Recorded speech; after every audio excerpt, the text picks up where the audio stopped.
Papa Dudut. Magandang araw po sa inyong lahat at sa mga kapwa ko kabarangay. Matagal na po akong taga-suporta ng Barangay Love Stories. Dahil may katrabaho po ako dati na palaging nakikinig sa inyong mga kwento sa YouTube. Dahil sa kanya, nagsimula na rin po akong makinig sa Barangay Love Stories. Ang kwentong ito ay isang bahagi ng aking buhay na tanging ang aking mommy at kapatid lamang ang nakakaalam. Nakasulat po ito sa aking journal at sa pagkakataong ito, napagdesisyonan ko pong ibahagi sa inyo ang ilan sa mga karanasan at aral na natutunan ko sa buhay. Alam niyo po yung feeling na mas lalong gumagaan ang lahat tuwing may nakakausap ka tungkol sa problema mo. Kaya po ako sumulat sa inyo kasi gusto ko pong maramdaman ulit yung feeling na yon. Ako po si Jasper. Lumaki po ako sa isang pamilya na malayo sa karaniwang buhay ng marami. Noong pinanganak po ako ay tila hindi pa ganap na handa ang mami ko na maging isang magulang. Maaga po naghiwalay ang aking mga magulang at hindi ko na po nakilala ang aking tunay na ama.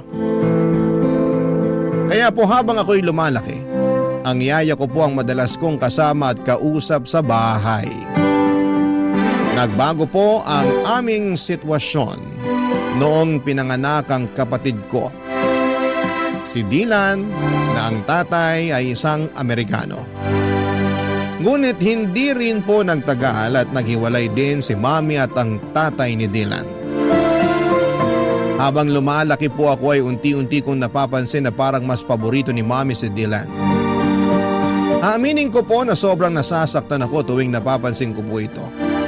Pero ni minsan, hindi ko po pinagbuhatan ng sama ng loob ang aking half-brother. Sa katunayan po ay hindi ko na rin po naramdaman na magkaiba pala kami ng ama.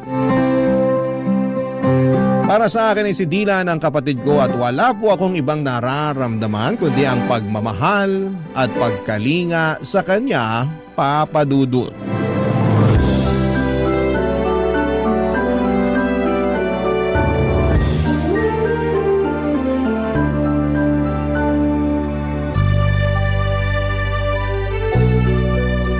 Ang tangos talaga ng ilong mo. Sana kahit kalahati man lang bigyan mo ako.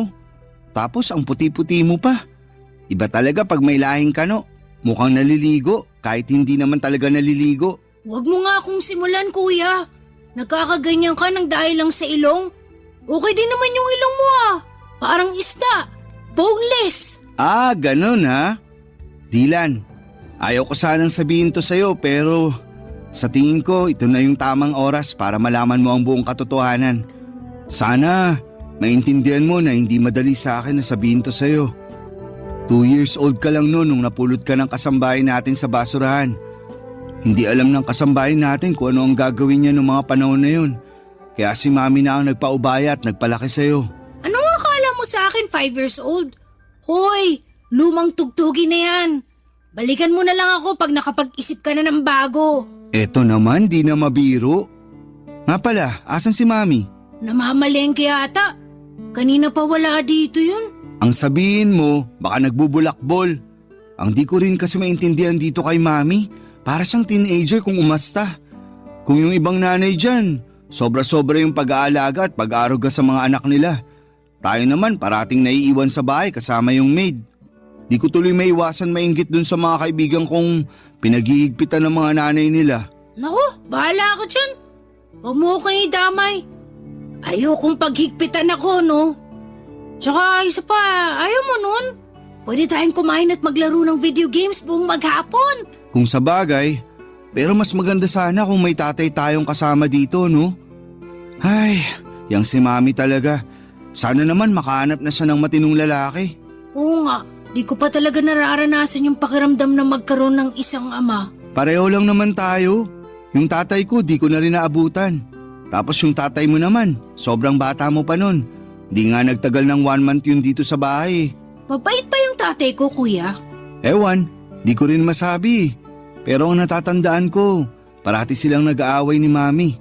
Tas kadalasan, nasa terrace yung tatay mo umiinom at nagyoyosi.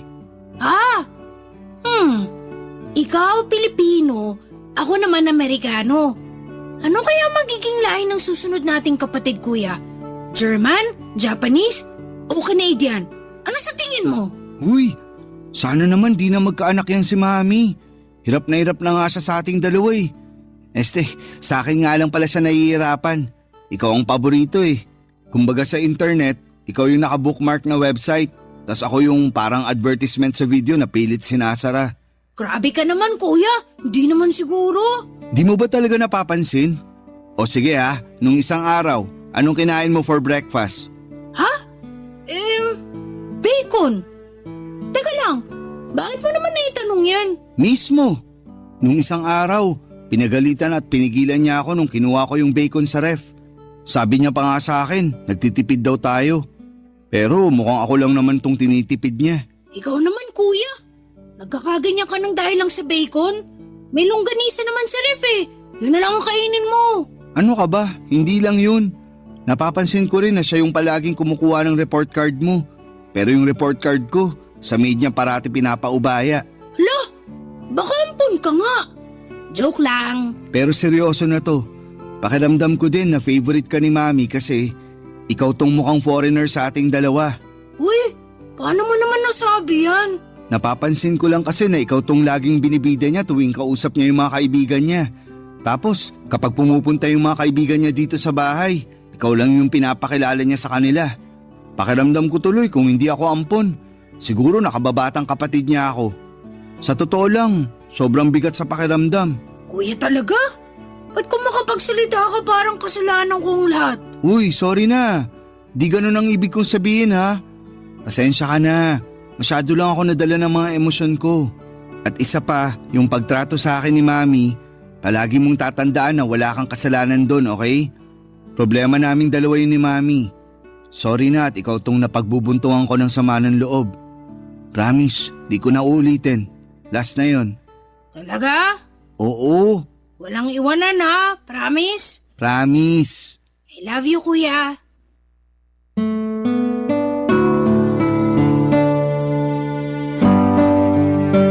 Ganyan kami ng kapatid ko, Papa Dudut. Laging nag-aasara, nag-aaway pero grabe. Sobrang mahal namin ang isa't isa. Kahit halos 6 na taon ang agwat ng edad namin, pakiramdam ko ay parang 1 taon lang ang pagitan namin. Siguro ay dahil alam naming pareho na kami lang din ang magtutulungan sa huli. Kasi tulad ng sinabi ko, si Mami palagi namang lumalabas. Tapos yung maid na lang yung nakakasama namin sa pang-araw-araw. Kaya kami ni Dylan magkasama sa lahat ng oras, pagkain, laro, problema. Lahat ng maliliit at malalaking bagay ay magkasama kami. Pero bigla po nagbago ang sitwasyon nang nakilala ni Mami si Nathan, isang French na hindi nagtagal ay naging boyfriend niya. Hindi ko talaga maintindihan yung nararamdaman ko ng mga panahong yon. Parang naghahalo-halo yung takot, pagwo-worry, at hindi ko alam kung matutuwa ba ako o mababahala. Sa totoo lang, sa pagkakakilala ko kay Mami, akala ko ay hindi rin magtatagal yung relasyon nila. Kasi hindi siya yung tipo ng tao na basta-basta magpapadala sa isang relasyon. Pero sa kabila ng lahat, at the end of the day ay masaya kami ni Dylan kasi naging mabait naman si Nathan sa amin. Hindi nagtagal ay nag-live-in na rin sila sa bahay na inuupahan namin. At doon ko na-realize na tila ba isang malaking pagbabago yung pagpasok niya sa buhay namin. Akala ko ay magiging one big happy family na kami. Yung tipong magkakasama kami masaya at walang sagabal. Pero laking gulat ko nang matapos ang 6 na buwan, may sinabi si Mami sa amin ni Dylan na talagang bumasag sa puso ko. Yung tipong hindi ko alam kung papaano tatanggapin. Kasi parang lahat ng pangarap at inaasahan ko ay bigla na lamang nawasak. Ipinagtapat ni Mami sa amin ni Dylan na balak niyang ikasal kay Nathan sa France. Nung una'y natuwa pa ako para kay Mami kasi syempre masaya akong makita siyang masaya. Lalo na si Nathan naman ay naging mabait sa amin. Pero Hindi yon ang talagang bumasag sa puso ko. Yung sumunod na sinabi ni Mami ang nagdulot ng pasakit na hindi ko alam kung papaano ko haharapin, Papa Dudut.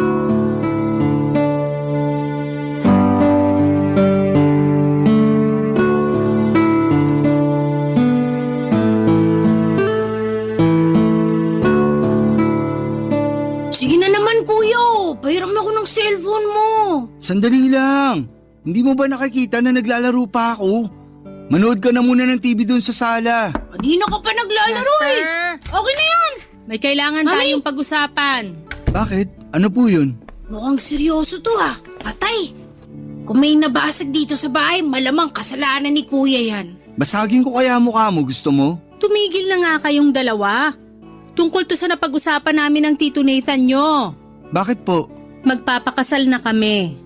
At napagdesisyonan namin na doon na kami sa France magpapakasal. Ibig niyo po bang sabihin, sa ibang bansa na tayo titira? Astig! Sa wakas, makakakita na ako ng snow. At napagkasunduan rin namin ng Tito Nathan nyo na si Dylan na muna ang dadalhin namin. Ano? Dylan, lumabas ka na muna. Pero kuya... Sige na, please. Sige na anak, iwan mo na muna kami ng kuya mo. Okay po.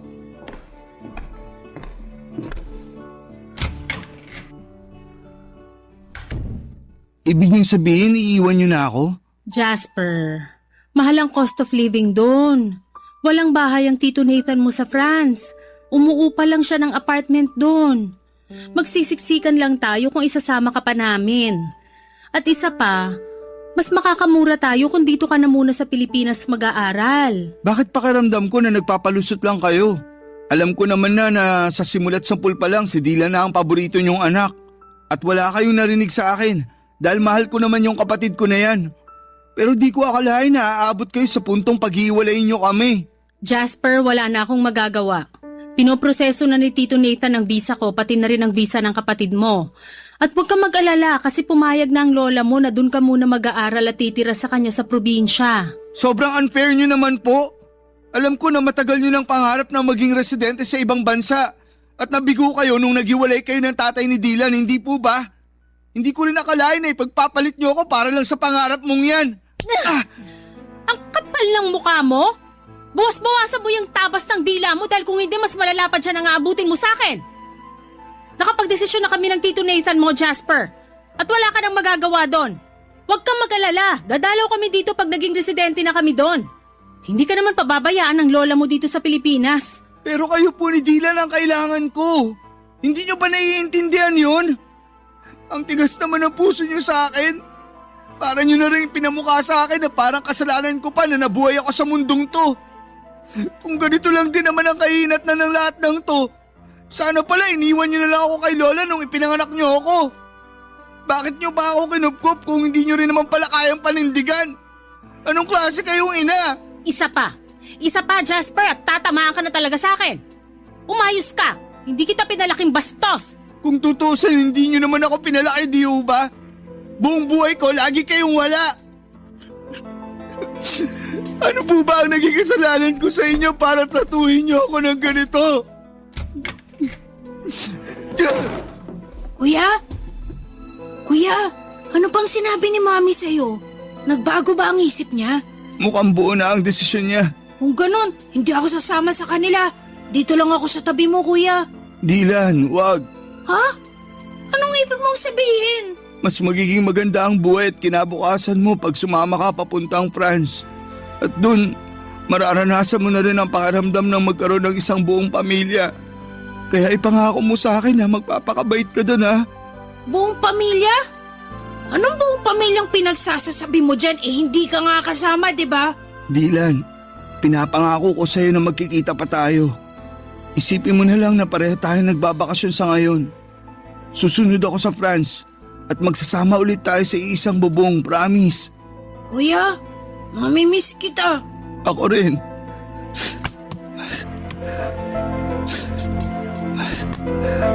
Oh, eto.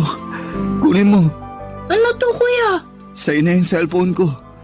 Para naman may remembrance ka sa akin. Ingatan mo yan, ha? Oo, Iingatan ko to. Thank you, kuya. Pero paano ka? Doon na daw ako kay Lola titira eh. Sigurado naman ako na may cellphone yun. O siguro magpapabili ako sa kanya. Ewan ko. Basta, huwag kang mag-alala. Dahil tatawagan pa rin kita, okay? Kuya, mamimiss kita. Payakap ako.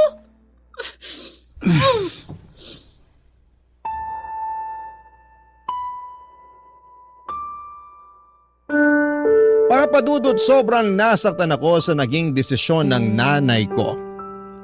Hindi ko malilimutan yung araw na umalis sila, Mami at yung partner niyang si Nathan at ang kapatid ko papunta sa France.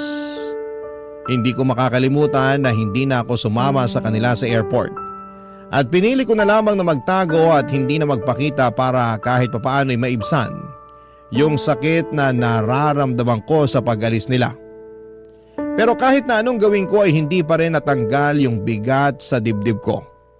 Noong sumunod na araw, pumunta na ako sa probinsya doon sa lola ko. Doon nagsimula yung depression ko. Naging pasaway ako at aaminin ko na nalulung ako sa mga bisyo at nagkaroon ng matinding depresyon. Pumayat ako dahil halos hindi ko na nararamdaman ang gutom. At naging pabigat na rin po ako kay lola. Halos hindi na rin ako kumakausap ng tao. Kung hindi ako nagbubulakbol, nandun lang ako sa kwarto, nagkukulong at nakikinig sa music. Simula nung umalis si Mami ay hindi ko na rin siya kinausap pa. Galit na galit pa rin ako sa kanya. Gusto ko siyang sumbatan sa lahat ng sakit na nararamdaman ko. Pero pinili ko na lang na manahimik at maglaho na parang bula sa buhay niya. Mas lalo rin akong nasaktan noong hindi rin ako kinausap ng nanay ko simula nang umalis siya. Dahil alam niya siguro na hindi naman ako pababayaan ng lola ko. Pero syempre mas lalo lang nadagdagan ang pagkamuhi ko sa nanay ko. Si Dylan naman, papadudot, ay palagi ko siyang sinusubukang i-contact. Noong unang araw niya sa France ay punong-puno ng messages yung phone ko mula sa kanya.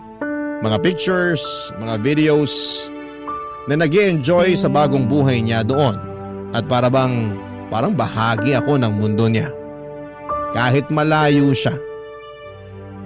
Pero habang tumatagal ay mas kumonte yung mga mensahe niya. Kung minsan ilang araw na akong hindi makakatanggap kahit isang text mula sa kanya. At yon, hindi ko maiwasang mag-isip na baka nakalimutan na niya ako. Nasaktan ako noon syempre at mahirap tanggapin, pero iniisip ko na lamang na baka abala ako sa bago niyang buhay kasama sina Mami at si Nathan, papadudot.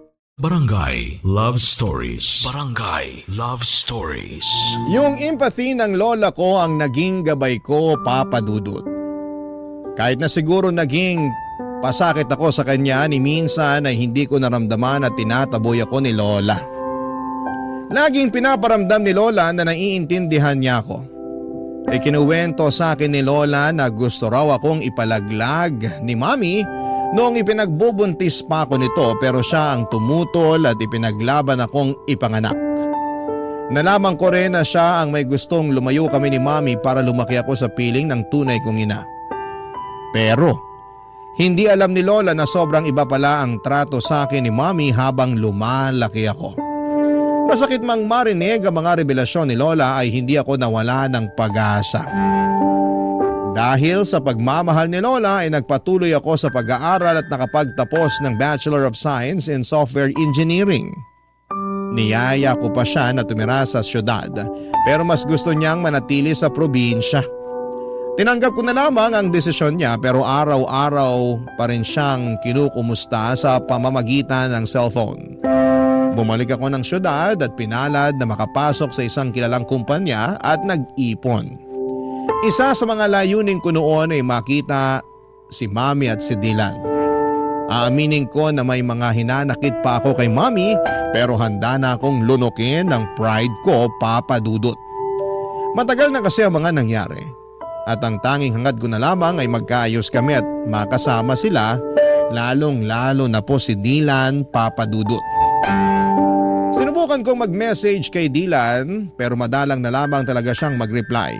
Kaya naman nag-decide akong kontakin si Mommy sa social media tungkol sa bala kong kumuha ng tourist visa papunta sa France. Nagulat ako sa mainit na pagtanggap niya. Ang sabi niya ay miss na raw niya ako at humingi pa siya ng sorry sa mga pagkukulang niya. Pinatawad ko siya at naramdaman ko na parang naghilom na ang mga sugat ko. Nag-file ako ng 3-week leave na approve at natuwa pa ako nang ma-approve ang visa ko. Kaya makakapunta na ako sa bansang bahagi ng Europa kasama na ang France. Agad ko itong binalita kay Mommy at sobrang saya niya para sa akin, Papa Dudut. Si Dylan ay hindi pa rin ako nireplyan. Pero sinabi ko na lamang sa sarili ko na mas okay siguro kung magkita na lamang kami ng personal. At dumating na nga ang matagal ko nang hinihintay, Papa Dudut. Ang makatungtong sa airport ng France.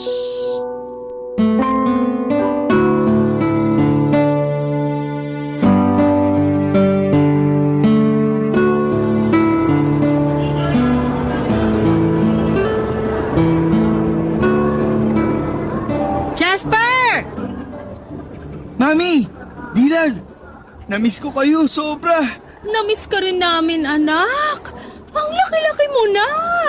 Ito rin si Dylan, oh. Halos hindi ko na makilala. Mas matangkad pa siya sa akin. Huy, kumusta ka na? Namiss kita sobra.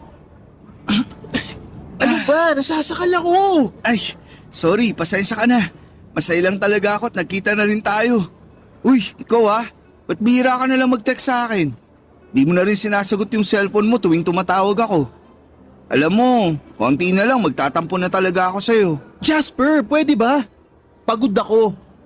Mami, mauna na ako sa kotse. Sige anak, hintayin mo na lang kami ng kuya mo. Mami, may problema ba si Dylan? Bakit nanlalamig siya sa akin? Tapos Jasper pa talaga yung tawag niya sa akin ha? Naku na, hayaan mo na muna yung kapatid mo na yon. Pagod lang yun kasi late na natulog. Pero syempre, ginising ko siya ng maaga at pinilit ko siyang samahan ako dito sa airport. Ah, kaya pala.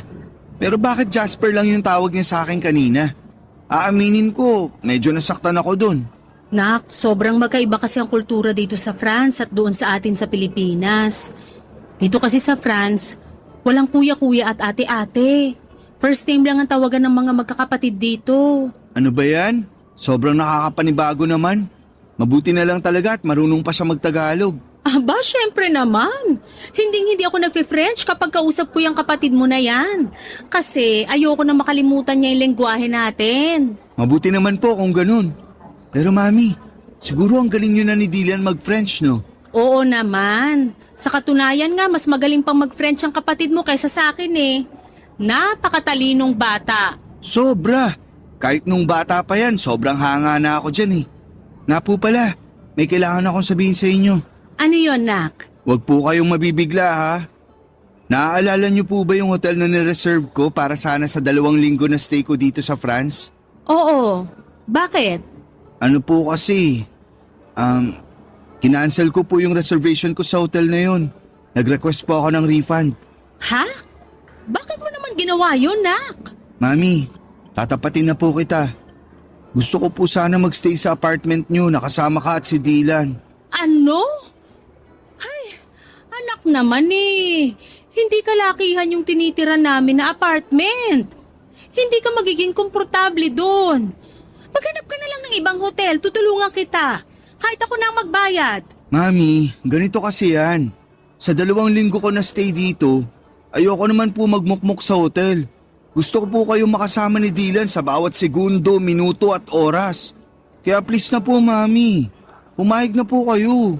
Ay, kahit kailan ka talaga, oo. Napaka-independent mo na pero parang bata ka pa rin kung umasta. So, ibig sabihin ba niyan pumapayag na po kayo? May magagawa pa ba ako? Salamat po, Mami. I love you. Pero ipapaalala ko lang sa'yo na wala kaming guest room sa apartment na yon. Doon ka na matutulog sa kwarto ni Dylan pero single bed lang yon. Okay lang sa akin kahit sa saig na po ako matulog. Loko-loko ka talagang bata ka. May extra foam naman dun eh. Yun na munang ipapagamit ko sa'yo. Thank you po. Nga pala mami, kumusta kayo ni Nathan? Okay naman po ba kayo? Ah, yung Tito Nathan mo? Okay naman kami. Bakit mo naman natanong yan? Wala lang po. Matagal-tagal na rin kasi nung huli ko siyang nakita. Sa tingin niyo po ba, okay lang sa kanya na doon na muna ako tutuloy sa apartment? Ayan tayo eh. O diba sana naisip mo yan bago mo kinansela yung reservation mo dun sa hotel? Ibang klase ka talagang bata ka. Mami talaga. Sigurado akong mabibigla yon. Pero huwag kang mag-alala. Ako na magpapaliwanag sa kanya. Thank you mami. Kaya mahal na mahal ko po kayo eh. Naku, nambola pa. Ah, pero Jasper, kung sakaling may marinig ka na ingay galing sa kwarto namin, huwag mo na lang pansinin, okay? Kasi alam mo naman, buhay mag-asawa, paminsan-minsan may mga hindi pinagkakasunduan.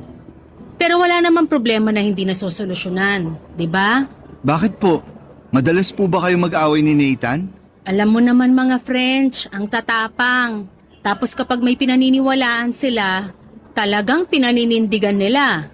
Kaya ayan, paminsan-minsan nagtatalo kami dahil sa ugali ng Tito Nathan mo na ganyan. Ah, kaya pala. Mukhang maninibago ako dito ah. Halika na nga, sa bahay na tayo magkwentuhan. Papadudot, tumuloy po ako sa apartment ni na Mommy at salamat na lamang at napapayag si Nathan na doon ako tumira ng 2 linggo. Mabuti na rin po at naging okay na kami ni Mommy at sobrang nagpapasalamat po ako sa Panginoon dahil sa maayos ang relasyon namin. Pero si Dylan po ay mukhang siya naman po ngayon ang nanlalamig. Hindi na kami masyadong nagkakausap. Kahit nasa isang kwarto lamang kami natutulog. Kadalasan po ay naka-headset lamang siya at tuwing tinatanong ko siya o nakikipag-small talk, parang hindi siya interesado. Minsan nga po ay hindi na niya ako sinasagot ng maayos. Nung una iniisip ko na baka epekto lamang ito ng pagiging dito niya sa France nanirahan. O baka naman dahil sa mga pagtatalo ni Mommy at Nathan sa kabilang kwarto. Alam ko po kasi na kahit na hindi nila sinasadya ay malaki ang epekto ng mga ganong bagay. Lalo na kapag naririnig ng bata. May mga pagkakataon din na iniisip ko na baka may pinagdadaanan siya na hindi ko pa rin nauunawaan. Sinubukan ko pong kausapin siya minsan kung bakit siya nanlalamig. Pero iniiwasan lamang po niya ako. Hindi ko na po siya pinipilit, baka lalo lang po siyang magtampo o magalit.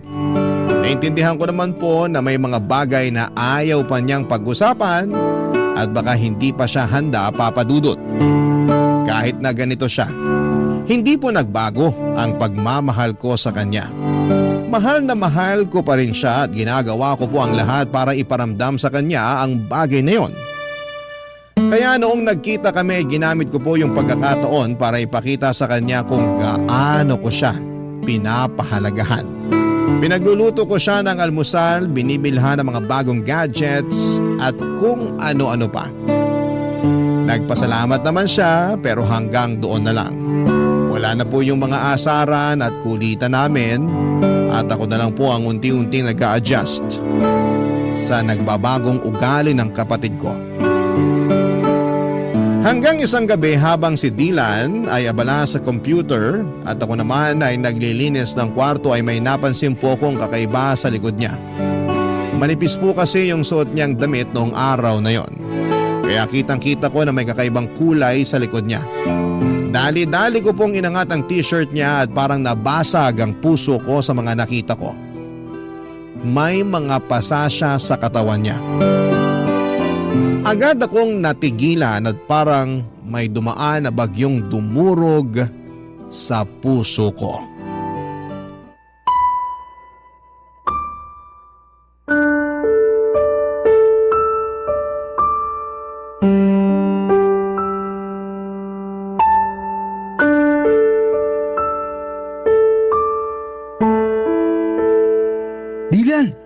yan ha? Ba't ang dami mong pasa? Ang OA mo naman, pwede ba huminahon ka? Wala to. Nadulas lang ako sa CR nung isang araw. Dylan, wag mo akong gawing tanga. Alam ko yung pinagkaiba ng pasa na galing sa aksidente at pasa na sinadya. Sino may gawa nito sa'yo ha? Magsalita ka. Ano bang pakialam mo, ha? Ipapaalala ko lang sa'yo, Jasper, hindi kita kapatid. Hindi tayo lumaki sa iisang bahay. At higit sa lahat, magkaiba tayo ng tatay. Kaya utang na loob, lubayan mo na ako, tigilan mo na yung pagpapanggap mo na concern ka sa akin. Seryoso ka? Talaga ba, Dylan? Ang sakit mo naman magsalita. Ganyan na ba talaga kasama ang tingin mo sa akin? Ni minsan hindi ko inisip na magkaiba tayo ng tatay. Simulat sa pool, kapatid na buo ang tingin at turing ko sa'yo. Ba't ka ba nagkakaganyan ha? Ano bang nagawa akong kasalanan sa'yo para kamuhian mo ako ng ganito katindi? Nangako ka sa akin dati na susunod ka, di ba? Nangako ka na magkikita tayo ulit pero pinaasa mo lang ako. Ang tagal ko naghintay, nagmukha akong tanga. Hanggang napagod na lang ako. Napagod ako sa walang katapusang paghihintay dun sa pangako mong napako. Pero nandito na ako ngayon, di ba? Dylan naman. Hoy, wag ka nga umasta na parang kasalanan ko kung bakit ako nagkakaganito. O nandito ka nga, pero iiwan mo rin naman ako pagkatapos ng 2 linggo eh. Sana hindi ka na lang pumunta dito. Nagsayang ka na ng oras, nagsayang ka pa ng pera. Dylan, makinig ka. Please, wag mo namang isumbat sa akin yung pagkakalayo natin. Wala ni isa sa atin ang ginusto na mangyari yun. Akala mo ba hindi ako nasaktan na pilit akong inilayo sa nag-iisa kong kapatid?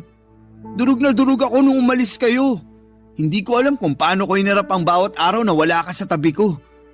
Pero wala na akong magawa nun. Kaya tiniis ko, Dylan. Tiniis ko yung sakit na yun. Kasi alam ko na mas magiging maganda ang buhay mo dito. At alam ko na mas makakamit mo yung mga pangarap mo dito. Kahit kailan, hindi ko pinangarap na mabugbog ng asawa ng nanay ko. Teka lang, si Nathan? Siya ang may gawa nito sa'yo? Magbabayad siya sa ginawa niya sa'yo. Hayop siya? Hayop! Teka lang, kumalma ka nga. Masyado kang mainit eh. Makinig ka sa akin. Kung ano man yung ginagawa niya, hayaan mo na. Huwag ka na makialam. Mamaya madamay ka pa eh. Dylan, magpaliwanag ka. Bakit niya nagawa sa'yo ito? Kailan nagsimula to? Paano? Sabihin mo na sa akin, parang awa mo na. Ay, sa akin niya binubunton yung galit niya kasi hindi siya mabigyan ni Mami ng anak. Wala naman kaming magawa ni Mami. Kailangan namin ng tulong niya eh. Kasi gusto namin maging legal na residente dito. Matagal ng pangarap ni Mami yun. Buwisit na pangarap yan. Wala man lang bang ginawa si Mami para ipagtanggol ka? Alam ni Mami lahat ng ginagawa sa akin ni Nathan. Pero wala nang pag-asa si Mami. Palagi na lang niyang pinagtatanggol yung asawa niya. Kesyo unawain ko na lang daw kasi nga may pinagdadaanan. Bakit di mo agad sinabi sa akin to? Bakit? May magagawa ka ba? Kung sinabi ko sa ito noon pa? Kung makaasta ka para kang hero ah. Wala ka rin naman magagawa eh. Di ba? Eto ba ang dahilan kung bakit di mo sinasagot mga messages at tawag ko sa'yo? Dahil mas pinili mong sarilinin ang lahat ng problema mo? Oo. Napakatanga ko! Napakabobo ko! Napakalaki kong gago! Dapat nandito ako noong mga panahong kinailangan mo ko. Dapat nandito ako noong mga panahong kinailangan mo ng taong magpoprotekta sa'yo. Dapat nandito ako noong mga panahong wala kang karamay at kinailangan mong ilabas lahat ng sakit ng dahil sa lahat ng pinagdadaanan mo. I'm sorry, Dylan. Patawarin mo ako. Hindi mo kailangan humingi ng tawad. Pasensya ka na kung pinamukha ako sa'yo na kasalanan mo lahat kung bakit nangyayari to. Ang importante, hindi ka na ulit masasaktan ng animal na yon, naiintindihan mo? Alam mo kung ano yung pinakamasakit para sa akin? Yung simula pagkabata natin, ikaw yung paboritong anak ni Mami pero hindi ka man lang niya nagawang ipagtanggol sa hayop na Nathan na yon. Hindi ko alam kung paano natiis ni Mami yung ganitong klaseng sitwasyon, Dylan. Hindi ko na talaga kaya dito. Sasama na ako sa'yo. Parang awa mo na isama mo ko. Sorry kung hindi kita pinakitunguhan agad ng maayos. Ang totoo niyan, gustong gusto na kitang yakapin nung unang araw pa lang na nagkita tayo dun sa airport. Pero nilamon kasi ako ng inggit eh. Nilamon ako ng lungkot. Naiinggit ako kasi malaya mo nagagawa lahat ng mga bagay na gusto mo. Habang ako, mala impyerno yung buhay ko dito. Kung akong papipiliin, mas gugustuhin ko na ako na lang sana'y naiwan sa Pilipinas eh. Dylan, alam kong alam mo na kung may paraan lang para pagbaligtarin ko ang sitwasyon nating dalawa. Matagal ko na yung ginawa. Mahal na mahal kita, kuya. Mahal na mahal kita, Dylan. Sobra. Huwag kang mag-alala. Iuwi na kita sa Pinas. Kayo ni Mami. Wala nang dahilan para manatili pa kayo dito. Hindi na ako makakapayag na saktan ka pa ng hayop na yon. Salamat, kuya.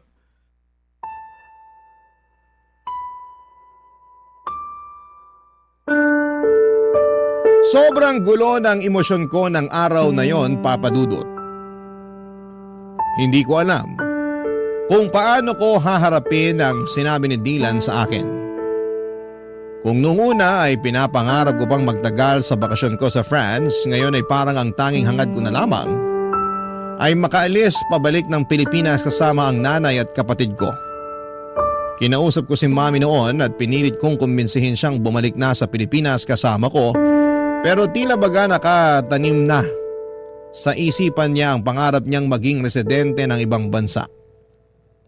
Pinagbantaan niya rin ako na hindi ko raw pwedeng i-report sa authority ang kalaguyo niya dahil masisira daw lahat ng plano niya.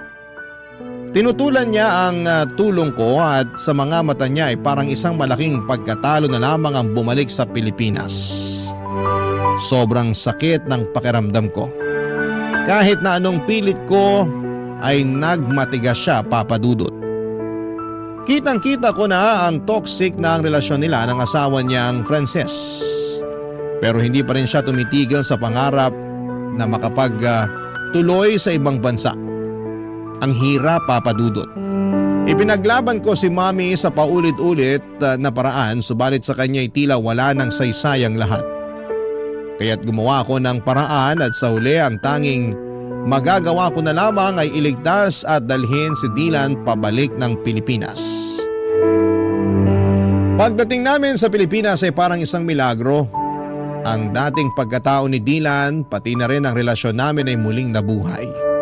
Parang ang mga piraso ng aming koneksyon na matagal nang nawalay ay unti-unting nagsimulang magdikit muli. Naramdaman ko ang pagbabalik ng tiwala.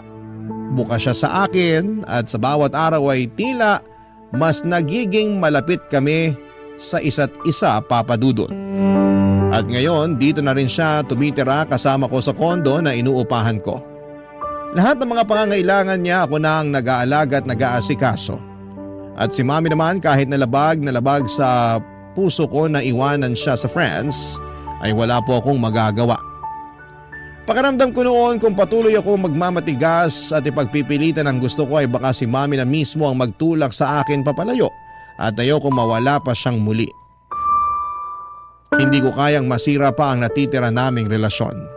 Kaya kahit na ang sakit ay sinabi ko na lamang sa kanya na tawagan ako kaagad kung umabot na sila sa punto ng pisikala ng asawa niya.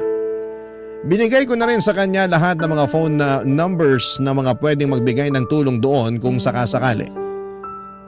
Papa Dudut, gulong-gulo po ako noon.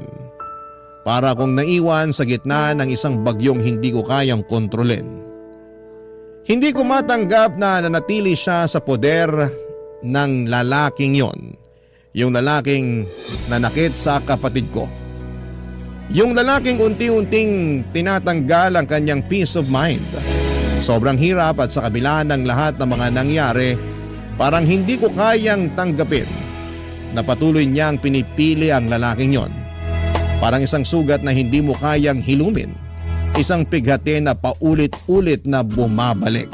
Barangay Love Stories. Barangay Love Stories. Papa Dudut, naging maayos naman po ang buhay ni Dylan dito sa Pilipinas. Lalo na at magkasama kami. Maliit lang ang inuupahan kong kondo pero komportable at magaan sa pakiramdam. Natustusan ko naman ang mga pangangailangan namin at sa bawat araw ay natututo rin si Dylan sa pag-a-adjust sa simpleng buhay dito sa Pilipinas. Ako na rin ang nag-aasikaso sa lahat ng papeles ni Dylan para makapag-stay siya ng maayos dito at higit sa lahat ay pinili kong ipagpatuloy ang kanyang edukasyon dito sa Pilipinas. Papadudot masaya ako na naging mapayapa ang buhay namin kahit sa simpleng paraan. Ang mga maliliit na bagay na dating hindi namin binibigyang halaga, mga magaan na araw, tahimik na gabi ay ngayon ay nagiging malalaking bagay para sa amin. Ngunit sa kabila ng lahat ng ito, hindi pa rin nawawala ang matinding pagwo-worry namin kay Mommy, lalo na si Dylan. Paminsan-minsan ay binabangungot pa siya, parang ang mga masasakit na alaala mula sa France ay patuloy na bumabalik, Papa Dudut. Parang hindi siya makaalis sa mga trauma na iniwan sa kanya ng mga nangyari doon. Minsan ramdam ko ang takot sa mga mata ni Dylan at sobra siyang nagwo-worry sa kalagayan ng nanay namin. Hindi rin ako nakaligtas sa mga alalahaning yon. Pareho kami ng mga nararamdaman, yung bigat sa puso, yung takot na baka may mangyaring masama kay Mommy o kaya'y lalo siyang mapahamak, Papa Dudut. Ilang gabi rin ang lumipas na hindi ko maiwasang sisihin ang sarili ko. Sana'y mas pinilit ko si Mommy na bumalik sa Pilipinas kasama namin. Hanggang ngayon ay hindi ko pa rin mapatawad ang sarili ko sa desisyon kong iwanan siya doon. Marami akong tanong sa isipan ko kung sana'y mas pinilit ko pa siya, kung sana ay hindi ko siya iniwan, baka hindi na siya lumubog pa sa ganitong sitwasyon. Pero sa kabila ng lahat, Papa Dudut, ng pag-aalala at pagdududa, may mga bagay na kailangan ko ring tanggapin. Minsan, hindi mo kayang baguhin ang mga desisyon ng ibang tao. Lalo na kung ang pinipili nilang landas ay iba sa'yo. Ngunit kung may isang bagay man na hindi ko pagsisisihan, yon ay ang desisyon na dalhin si Dylan pabalik ng Pilipinas. Siyang naging dahilan kung bakit mas nagkaroon ng pag-asa akong maramdaman na natutulungan ko siya at magbagong buhay. Sa kanya ko nahanap ang lakas na magpatuloy at hindi ko kayang isiping wala siya sa tabi ko. Lalo na sa mga panahong kailangan ko ng gabay at suporta. Mas ligtas siya sa akin dito at mas magaan ang pakiramdam ko na magkasama kami. Ang mga gabi namin ngayon ay tahimik, puno ng simpleng kaligayahan at mas kontento kami sa buhay, Papa Dudut.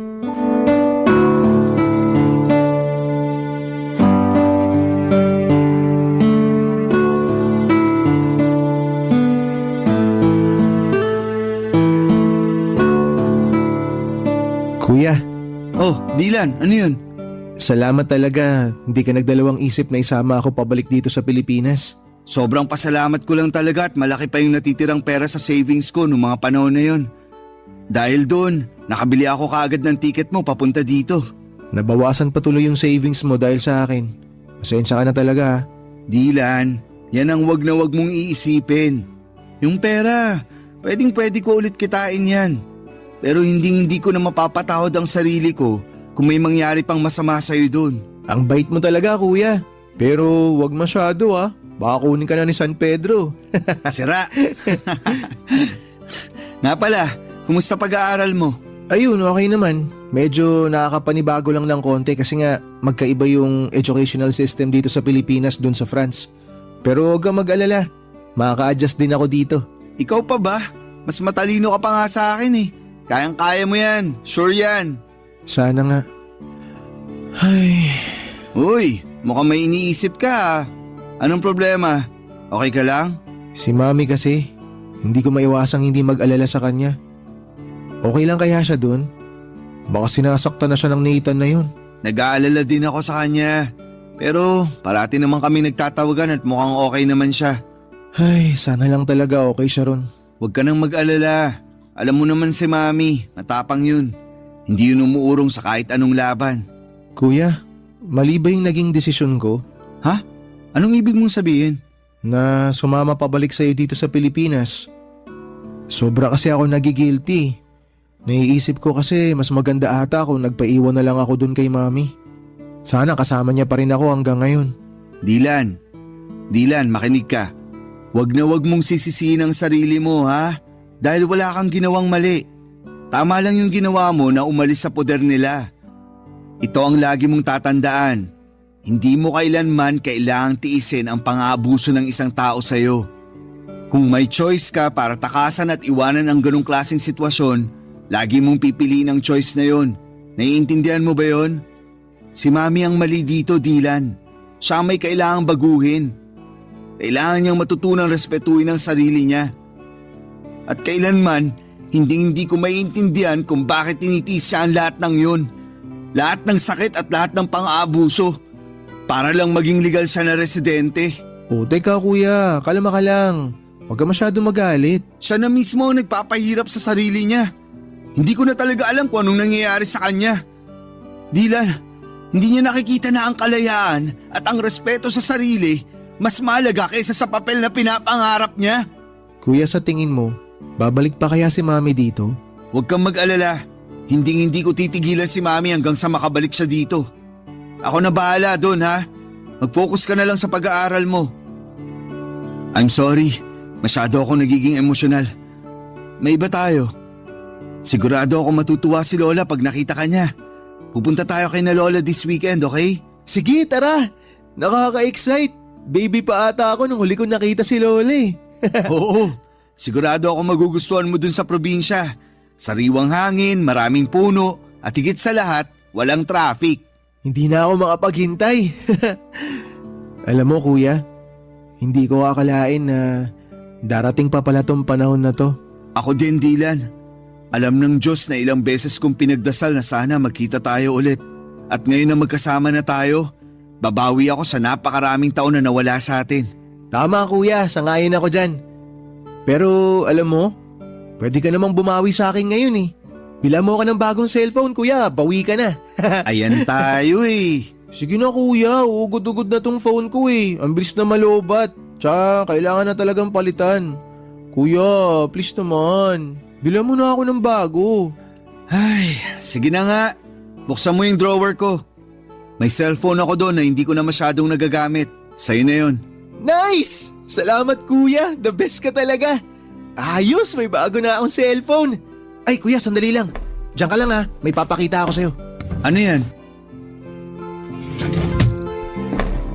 Oh, naalala mo pa ba to? Teka lang. Ito yung bigay ko sa'yo na cellphone bago ako pumunta ng France ha. Buhay pa pala to? Oo kuya, talagang tinago ko na maigi to. Medyo matagal-tagal ko nang hindi nagagamit kasi sobrang luma na. Pero inalagaan ko to. Grabe! Hindi ko akalain na naitabi mo pa pala yan. Akala ko matagal nang nasira o nawala yan eh. Kasi tong cellphone na to, hindi lang basta gamit to. Ito yung alaala na naitago ko na kahit na malayo tayo sa isa't isa, kahit na anong mangyari, may mga bagay na hindi talaga magbabago. Dylan, thank you at hindi mo kinalimutan ang pagiging magkapatid natin. Salamat din kuya. Kasi dahil sa'yo, natutunan ko kung paano maging matatag. Ikaw rin yung nagturo sa akin kung paano lumaban. Kung wala ka, baka hindi ko rin nahanap yung lakas para makausad ako sa mga nangyari. Na-realize ko rin na walang laban ang hindi natin kayang pagtagumpayan basta magkasama tayo. Ikaw talaga. Isa na lang at maniniwala na talaga ako sa'yo. Kanina pa tayo nagdadramahan dito eh. Pahag na nga lang. I love you kuya. Love you too. Sa mga panahong yon, Papa Dudo, talagang naghinom ang mga sugat namin ni Dylan. Mas naging matatag ang aming pagsasamahan bilang magkapatid. Tahimik na ang buhay namin at sa wakas ay nakaramdam kami ng kapayapaan, isang uri ng katahimikan na matagal na naming hinahanap. Hindi na rin kami palaging nag-aalala kay Mommy kasi parati kaming nagtatawagan at mukhang okay naman siya. Kahit nasa malayo siya, pero kahit na medyo mas tahimik na ang lahat, hindi ko pa rin kayang alisin sa puso ko ang pag-asa na balang araw ay ilalayo ko si Mommy sa kinakasama niyang French. Hindi ko talaga kayang patawarin ang ginagawa ng asawa ni Mommy sa kapatid ko. At kahit gaano kalayo or katagal ay hindi ko pa rin makakalimutan ang lahat ng sakit na idinulot niya sa aming pamilya. Masaya na rin ako na parang hindi ko na masyadong napapansin na may trauma pa si Dylan. Hindi na kagaya ng mga unang araw niya dito sa Pilipinas na talagang kitang-kita ko sa mukha niya ang mga bakas ng sakit at takot na iniwan ng asawa ni Mommy. Mga emosyon na para bang hindi matitinag. Pero kahit na parang mas okay na siya ngayon, minabuti ko pa rin na dalhin siya sa isang psychologist. Kailangan niyang mailabas ang lahat ng mga negatibong emosyon na naipon niya mula sa mga pinagdaanan niyang trauma. Gusto kong matulungan siya na maghilom ng buo at sana'y magkaroon siya ng lakas na tanggapin lahat ng mga nangyari at makapagsimula ng panibagong kabanata sa buhay niya. Masaya na ako sa takbo ng buhay namin, Papa Dudut. Wala po akong naging problema sa trabaho at si Dylan sa wakas ay nakakapag-adjust na rin sa buhay niya sa school dito sa Pilipinas. Gumagala kami tuwing weekends at doon kami nakakahanap ng bonding, mga simpleng bagay pero puno ng halaga. Bawat araw na magkasama kami tila ba mas napapalalim ang aming samahan bilang magkapatid at natututo kami na mas marami ng bagay tungkol sa isa't isa.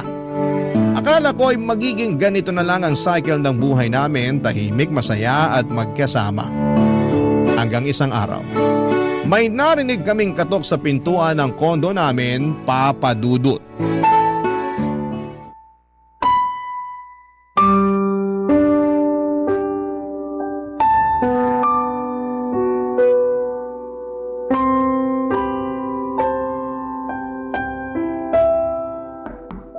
Sandali lang!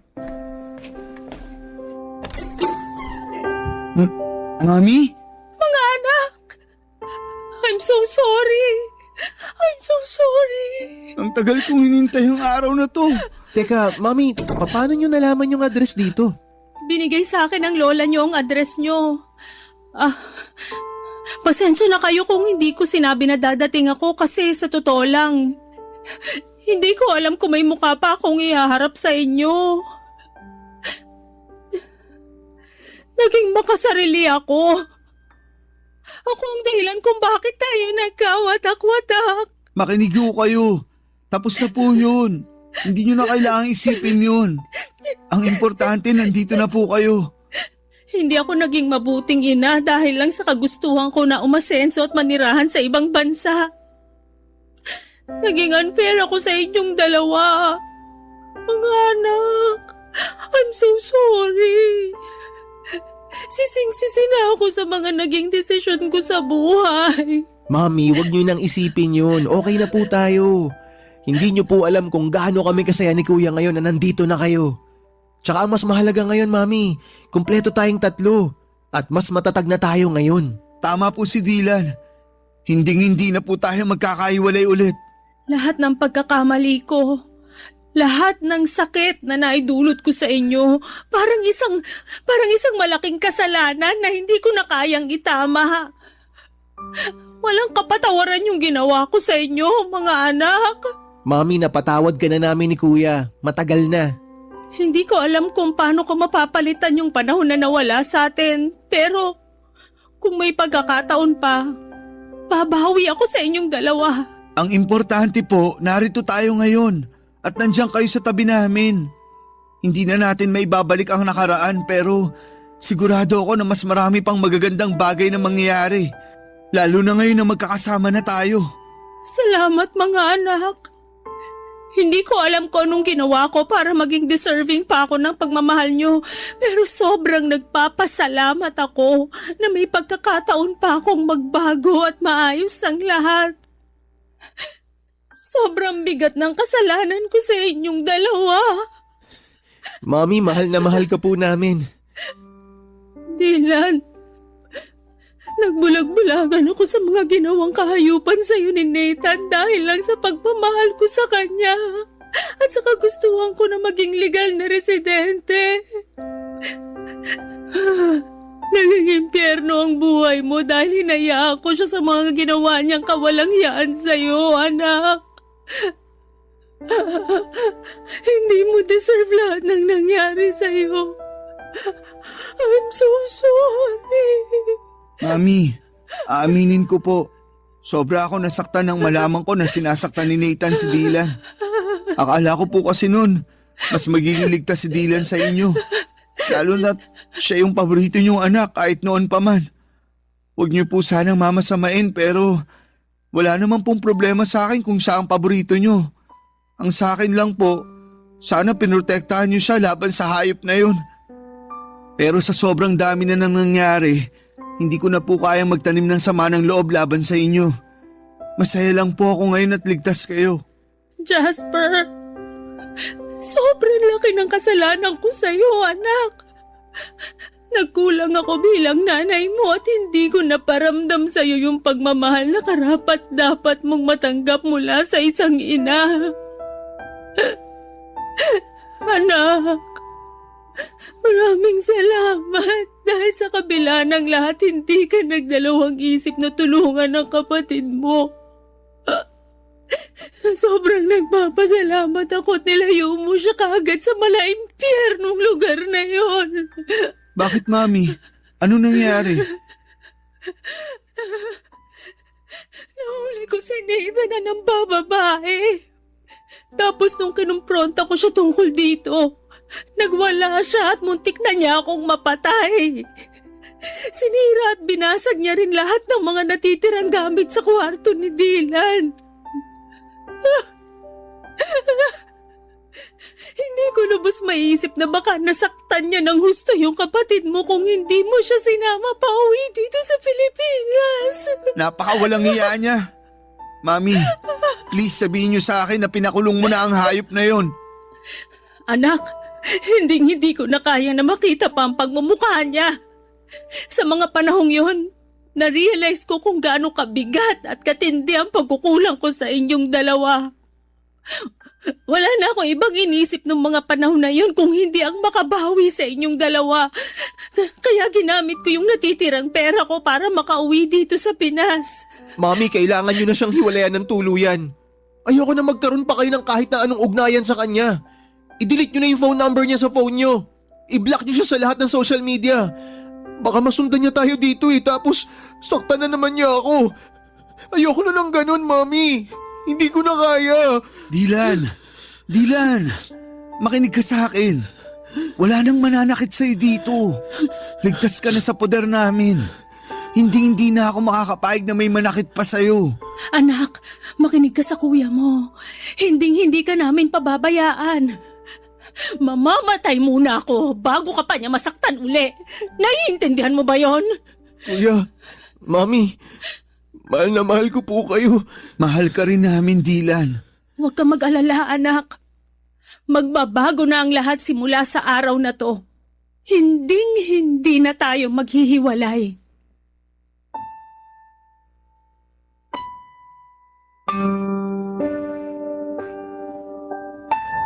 Papadudot muli ko na silaya ng mga bakas ng trauma sa mga mata ni Dylan ng araw na yon. Sobrang aking pag-aalala para sa kanya. Ngunit sa tulong namin ni Mami ay unti-unti at tuluyan din niyang nalaman na hindi siya dapat matakot pa. Si Mami po ay nanirahan kasama namin ni Dylan sa kondo na inuupahan namin. Habang ako ay patuloy sa aking trabaho bilang isang software engineer, si Dylan ay nagsusumika pa rin sa kanyang pag-aaral. At si Mami naman ay nagsimula ng magtrabaho bilang hotel receptionist. Nagtutulungan kami ngayon ni Mami sa mga gastusin at bills at sobrang saya ko po na kahit na hindi na ako bata ay nakakapiling ko pa rin siya sa araw-araw. Naging maayos naman ang takbo ng buhay namin hanggang sa isang araw. Isang kaibigan ni Mami mula sa France ang nagbalita na pumanaw na si Nathan dahil sa isang insidente sa bar. Tinulungan ko si Mami na mag-hire ng French lawyer online upang mag-file ng divorce nang hindi na niya kailangan bumalik pa sa France. Sa kabila ng mahaba at magastos na proseso ay naayos din namin ito at sa wakas ay na-finalize ang divorce. Hindi ko po kayang ilarawan ang gaan ng aming nararamdaman nang matanggap namin ang balita na opisyal nang wala ng bisa ang kasal nila ni Nathan. Sa wakas ay makakapagsimula na kami ng bagong buhay. Sa ngayon ay nagsusumikap kami ni Mommy na mag-ipon upang makapagpatayo ng bahay na magiging saksi sa mas marami pang magagandang alaala na bubuuin namin bilang isang pamilya. Sa lahat ng mga naranasan ko ay natutunan ko na ang pagpapatawad ay isang paraan para bigyan ang sarili mo ng pagkakataong magpatuloy at maghilom. At syempre, maging maligaya. Lubos po ako nagpapasalamat sa Diyos dahil hindi niya ipinagkait sa akin ang pagkakataong muli kong makasama ang pamilya ko. At sa wakas ay masasabi ko na rin na ang mga sugat ng nakaraan ay tuluyan ng nagsara at naghilom. Kung sakali man po na matanggap ninyo ang aking liham ay nais ko po sanang magpasalamat sa inyong oras at atensyon sa aking kwento. Dear Papa Dudut, pangarap ko na talagang magkaroon ng sariling pamilya simula noong dalaga pa lamang ako. At gusto ko na ang mapangasawa ko ay hindi taga sa amin sa Isabela. Kaya nga nung nauso po ang Facebook, kung sino-sinong lalaki ang kinausap ko para makipagkilala. Karamihan ay mga taga Maynila. Meron din namang mga taga Rizal at Batangas. Pero wala naman akong sineryoso sa kanila dahil patapos pa lamang ako sa high school ng mga panahong yon. Bago ko i-share ang kwento ko ay magpapakilala muna ako. Ako si Shaira, 32 years old at kasalukuyang nakatira sa Quezon City. Meron na akong 2 anak at kinakasama na tawagin na lang po nating Noriel. Factory worker siya at nakilala ko noon sa kantina dati kong pinagtatrabahuhan bilang dishwasher. Lagi kasi siya doong kumakain. Noong nabuntis ako ni Noriel, alam ko na meron na siyang anak sa dati niyang kinakasama. Pero tinanggap ko pa rin yon dahil mahal ko si Noriel. Magsisimula ang lahat taong 2024 noong nabuntis niya ako sa pangalawa naming baby, Papa Dudut.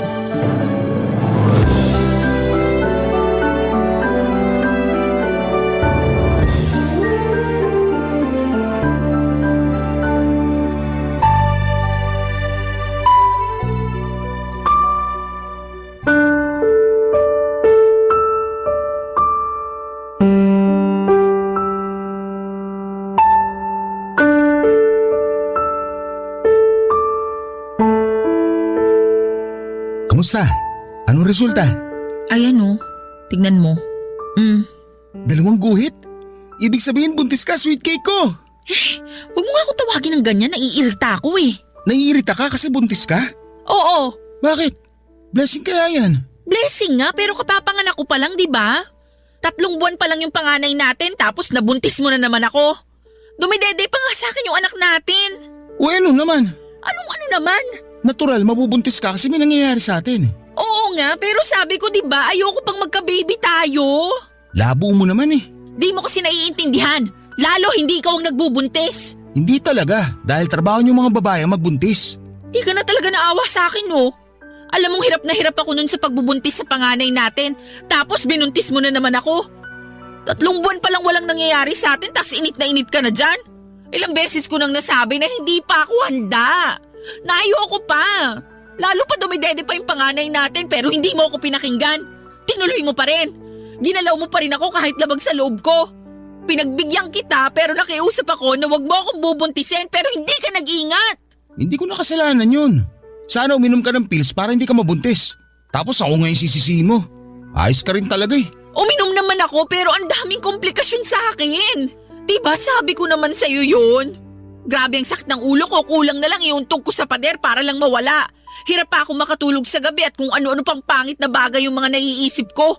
Dagdagan mo pa yung puyat sa pag-aalaga sa anak natin at mga gawaing bahay. Inggit na inggit nga ako sa'yo kasi palagi na lang mahimbing ang tulog mo sa gabi. Tapos ikaw pa ang galit pag iniistorbo ko ang tulog mo dahil lang gusto kong magpatulong sa pag-aasikaso sa baby natin. May trabaho pa kasi ako kinabukasan nun. Ikaw kaya pumasok na puyat, sige nga. Di mo kasi alam na bantay sarado kami ng bisor namin. Bawal aantok-antok sa production. Kaunting mali mo lang, siba ka. At yun ang iniiwasan ko dahil kawawa tayo. Sana naisip mo man lang yun. Lagi kong iniisip ang kapakanan mo, kung anong mararamdaman mo. Pero ako ba? Kahit konti, iniisip mo rin? Ano bang klaseng tanong yan? Sagutin mo na lang. Malamang oo. Kaya nga ako nagsisikap sa pagtatrabaho para sa'yo at sa anak natin. Talaga lang Para ka namang sira eh. Sira na kung sira. Pero para sa akin, hindi totoo yung sinasabi mo. Kasi kung totoo na iniisip mong kapakanan ko, hindi mo ako agad bubuntisin. Wala kang awa sa akin? Akala mo ganun lang kadaling mag-anak? Kung makapagsalita ka parang di natin anak yung dinadala mo Paano na lang pag lumaki ang batang yan at nalaman niya na ayaw mo sa kanya? Ano na lang mararamdaman niya? Hindi ko sinabi na ayaw ko sa anak natin. Ang akin lang, hindi pa to yung panahon para magbuntis na naman ako. Hindi ka ba nakakaintindi? 3 buwan pa lang yung panganay natin, Noriel. Hindi naman kagad lalabas yung pangalawa natin. May ilang buwan pa para lumaki yung panganay natin. Hirap sa'yo, masyado kang OA. Ako ba talaga yung OA? Eh sino pa ba? Alam nga namang nanay ko tayo lang naman nag-uusap dito. Isa pa yung nanay mo. Anong ginawa sa'yo ng nanay ko? Baka pag nalaman niyang buntis na naman ako, may masabi na naman siya sa akin. Kagaya nung unang beses na nabuntis ako. Pabayaan mo na si nanay. Ganun lang talaga yun. Masyado madaldal pero wala namang ibig sabihin yung mga sinasabi niya. Hindi mo ba nakikita na tuwa naman siya sa apo niya nung pinanganak mo? Sigurado akong matutuwa lang din yun pag nalaman niyang buntis ka. Duda ako dyan sa sinabi mo. Parang hindi mo naman kilala nanay mo. Kilala ko siya kasi nanay ko siya. Ikaw ang baka hindi nakakakilala sa kanya. Ay, ewan ko sa'yo. Kahit ano talagang sabihin ko, wala akong boses pagdating dyan sa nanay mo. Hirap sa'yo lahat ginagawa mong issue. Una yung pagbubuntis mo. Tapos ngayon nanay ko naman. Wala ka talaga sa hulog eh.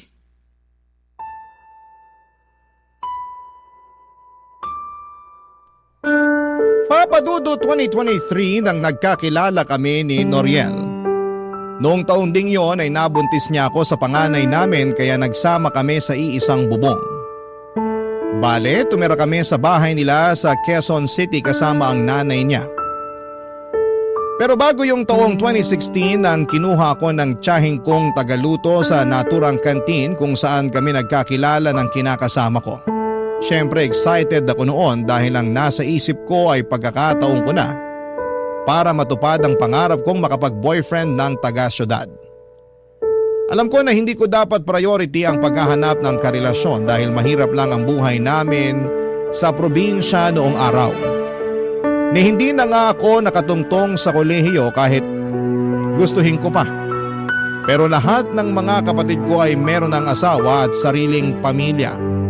Ako ang bunso sa aming 5 at matagal nang hiwalay ang mga magulang namin.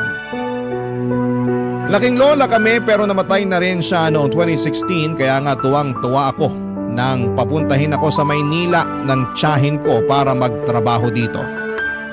Palagi akong pinagsasabihan ng tiyahin ko na mag-ipon ng pera para may panggastos ako sa oras ng pangangailangan. Pero hindi ko yon masyadong iniintindi, Papa Dudut. Noong naranasan ko na kasing sumweldo ay naging magastos po ako. Tapos kung sino-sino pa ang dinidate kong lalaki na nakikilala ko lamang online. Kaya nga may reputasyon ako na maharot sa mga mata ng tiyahin ko. Pero hinayaan na lamang nila ako dahil nasa tamang edad na raw ako. Kaya nga noong nabuntis ako at nagsama kami ni Noriel, ay hindi ako makareklamo ng todo sa kanya tungkol sa estado ng buhay namin. Noong isang beses kasi na nagsabi ako sa kanya ay sinisi lamang niya ako dahil masyado raw akong mapusok at hindi marunong makinig sa kanya. Na kung humanap lang daw ako ng lalaking marunong magdala ng pamilya ay hindi ko marananasang mas maghirap pa. Kaya nga wala na akong nagawa kundi ang pangatawanan na lamang ang bunga ng mga naging desisyon ko, Papa Dudut. Ewan. Hindi yata talaga ako siniswerte sa buhay lalo na sa kinakasama at dumagdag pa sa stress ang nanay niya na palagi akong inaaway kahit na wala naman akong ginagawang masama sa kanya, Papa Dudut.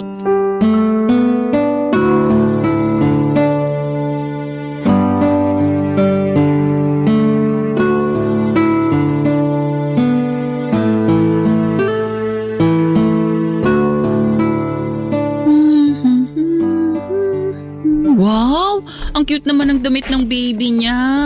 Kaninong baby niya? Kayo po pala, Nay. Oh, ako nga. Bakit kumakaano ka naman dyan Akala mo nakakita ka ng maligno. Hindi naman po sa ganon. Nagulat lang po talaga ako sa pagdating nyo. Paano hindi ka magugulat? Tutok na tutok ka dyan sa cellphone. Kulang na lang idikit mo yung mga mata mo dyan. Sobra naman po kayo. Ako pa ang sobra. Kanina ko pa napapansin na babad ka dyan sa cellphone mo Kung makaasta ka, akala mo wala kang inaalaga ang anak Ngayon lang naman po ako nag-cellphone. Yung anak ko naman po natutulog sa duyan sa kwarto. Hindi ko naman po sinara ang pinto para tanaw ko at mabilis kong mapuntahan. Lumabas lang po ako ng kwarto saglit para kumuha ng tubig na maiinom sa ref. Tapos nag-cellphone ka na dyan bigla. Nag-chat din po kasi yung tiyahin ko. Kinukumusta ako kaya nireplyan ko lang. Nag-chat daw. Maniwala sa'yo. Kung gusto niyo tingnan niyo po tong cellphone ko, kausap ko po yung tiyahin ko. Oo na. Pero may pasabi-sabi ka pa dyan cute ng damit ng baby. Pinag-uusapan niyo rin ba ng tita mo yun? Ay, yun po ba? Hindi po. Nakita ko lang sa Facebook nung nagbukas ako ng account. Sinasabi ko na nga puro ka Facebook. Wala naman po sigurong masama doon, lalo't ngayon lang naman ako nag-Facebook, Nay. Kahit ano pang sabihin mo, hindi maganda sa isang nanay na katulad mo, yung puro ganyan ang inaatupag. Dapat ang ginagawa mo, pag hindi mo inaalagaan yung anak mo, naglilinis ka ng bahay. Tingnan mo, napakaraming hugasin sa lababo. Ako pa bang hinihintay mo maghugas ng mga yan? Hindi naman po, pero mamaya ko na sana huhugasan yung mga pinggan. Masakit pa po kasi yung balakang ko at medyo nangangalay yung mga binti ko. Sus, kunwari ka pa. Sabihin mo, nagdadahilan ka lang para hindi makapaghugas. Style mo, bulok. Hindi naman po ako nagdadahilan. Hindi raw, pero halatang halata naman sa'yo. Inoobserbahan lang kita, Shaira. Pinagpapasensyahan lang, lalo't buntis ka sa panganay niyo ni Noriel ko. Tapos ngayon, nagpabuntis ka na naman sa anak ko para makatakas sa mga gawaing bahay. Ayos ka rin talaga no? Hindi ko naman po ginustong mabuntis ulit. Si Noriel po ang sisihin niyo kung bakit buntis na naman ako. Aba, at bakit ko naman sisisihin yung anak ko? Siya po kasi may kasalanan. Sa totoo lang, ayoko nga po munang sundan yung panganay namin lalo't 3 buwan pa lang siya. Kaya lang masyadong mainit si Noriel. Tapos nagtatampo pag hindi ko pinagbigyan. Malamang! May pangangailangan yung anak ko. Alam ka naman sa ibang babae niya hingin yung pangangailangan niya kasi ayaw mo siyang pagbigyan. Hindi naman po sa ganun pero nag-usap naman kami na hindi pa ako handa. Sa kakaunting panahon lang naman ang hinihiling ko para makarecover yung katawan ko sa panganganak. Pero hindi naman siya nakinig. Ganyan talaga ang mga lalaki. Kaya nga dapat handa ka ano man ang mangyari. Tsaka kasalanan mo rin naman May iniinom kang pills, di ba? Meron po pero tinigilan ko na bago pa may mangyari sa amin ni Noriel. Oh, ayan, di namin mo rin. Kasalanan mo rin talaga yan kasi alam mong buntisin ka pero nagpagalaw ka ng walang proteksyon. Hindi po kasi maganda yung epekto sa akin ng pills. Di sana sumubok ka ng ibang proteksyon. Hindi lang naman pills ang pwede mong gamitin para hindi ka mabuntis Alam ko naman po kaso nakakatakot Natatakot ka naman saan? Sa pwedeng maging epekto nun sa katawan ko. Marami po kasi ako nababasa na horror story sa Facebook na galing din sa kapwa ko nanay tungkol sa mga contraceptive na gamit nila. Bakit ako nun? Wala naman nangyari sa akin nung nagpaturok ako Hirap kasi sa'yo masyado ko mapaniwalain sa mga nababasa mo sa Facebook. Iba-ibang katawan ng mga babae. Tsaka kung pumalpak yung unang ginamit mo, di magpalit ka ng iba. Subok lang ng subok hanggang mahanap mo yung hiyang sayo. Ganon yon. Papadudod simula pa lang noong tumungtong ang mga paako sa bahay ni Noriel ay pinagtaasan na talaga ako ng kilay ng nanay niya. Buntis na kasi ako noon nang dinala ako sa bahay nila at pinakilala ako ng kinakasama ko sa kanyang nanay. Sinabi lang sa akin ni Noriel na may pagkamasungit ang nanay niya pero kuhanin ko na lang daw ang loob para magkasundo kami. Siyempre ang gusto ko ay magkaroon ng maayos na relasyon sa nanay ng kinakasama ko. Pero kahit na anong subok ko sa simula pa lamang ay mukhang ayaw talaga sa akin ang nanay ni Noriel. Madalas niya akong angilan na parang isang dragon na anumang sandali ay bubuga ng apoy. Ang dami rin niyang sinasabi, kumilos man ako o hindi sa bahay nila. Nung ipinagbubuntis ko nga ang panganay namin ni Noriel ay nahirapan talaga ako ng husto kaya kinailangan kong tumigil sa pagtatrabaho. Pinayuhan ako ng doktor na huwag masyadong kumilos pero hindi yon maintindihan ng nanay ng kinakasama ko. Papadudot lagi niya akong inuobliga na maghugas ng pinggan at maglaba. Kasi nakikitara lang daw ako sa pamamahay nila. Yun din ang rason kung bakit takot na takot akong magbuntis sa pangalawa namin. Bagay na hindi naman maintindihan ni Noriel na mga panahong nagsasama kami sa bahay nila, Papa Dudut. Barangay Love Stories. Barangay Love Stories. Papa Dudut, may 6 na taong gulang na anak si Noriel sa dati niyang kinakasama na sinusuportahan din niya ng mga panahong yon. Kaya ang maliit niyang sweldo mula sa pagpa-factory worker ay nahati sa anak niya sa una at sa amin. Bilang ako ang babae ay sa akin nakatoka ang pagbabudget, kaya masasabi kong mas madalas pa kaming kapusin kaysa nakakaluwag. Ewan. Pero kahit na anong gawin kong paghihigpit ng sinturon ay hindi talaga kami makaahon, Papa Dudut. Kaya naman takot na takot akong magbuntis noon dahil sigurado na lalo kaming malulubog sa kahirapan. Alam ko naman sa sarili ko na mahal ko si Noriel, kaya nga lang ay lagi kong sinasabi sa kanya ang mga pangarap ko at gustong mangyari sa pamilya namin. Nagkasundo pa nga kami na kapag malaki-laki na ang panganay namin ay babalik na ako sa pagtatrabaho para makatulong sa kanya. Kaso'y nabuntis niya ulit ako nang wala sa oras. At kailangan na lang naming pangatawanan ang magiging baby namin habang nagpapatuloy sa buhay, Papa Dudut. Pero aminado ako na may mga gabi pa rin na binabagabag ako ng aking mga takot para sa magiging buhay namin sa hinaharap.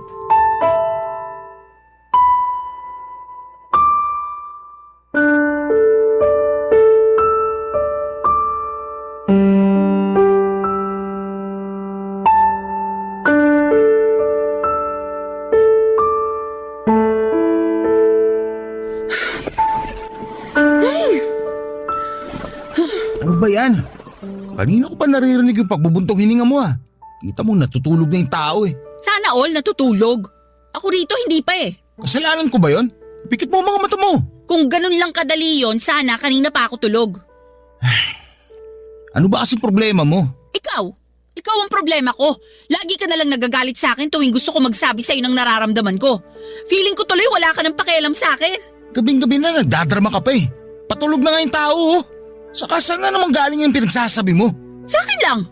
Naisip ko lang kasi yun yung pakiramdam ko. Shaira naman eh. Ayoko ng away. Pagod ako. Pagod din naman ako ah. Paano ko napagod eh? Nandito ka lang naman sa bahay natin. Baka nakakalimutan mo na buntis ako tapos nag-aalaga pa ako ng anak natin, Noriel. Kung makapagsalita ka dyan, akala mo madali rin ginagawa ko ah. Ay nako, nagre-reklamo ka na naman eh. Hindi ako nagre-reklamo. O ba't ganyan tono mo? Malapit ko na tuloy isipin na hindi ka na masaya sa pamilya natin. Talaga? Nakuha mo pang isipin yun kung sakali? Oo, mahal ko kayo ng anak natin. Pati na rin itong baby na nasa tiyan ko pero hindi ko lang mapigilang mapaisip kung meron ka ba talagang pangarap para sa amin. Ano na naman ba yan? May plano ka ba talagang ibukod kami ng mga bata? Ano? Alam mo kung anong sinasabi ko. Hindi ko alam. Ewan ko sa'yo. Ng bahay, Noriel.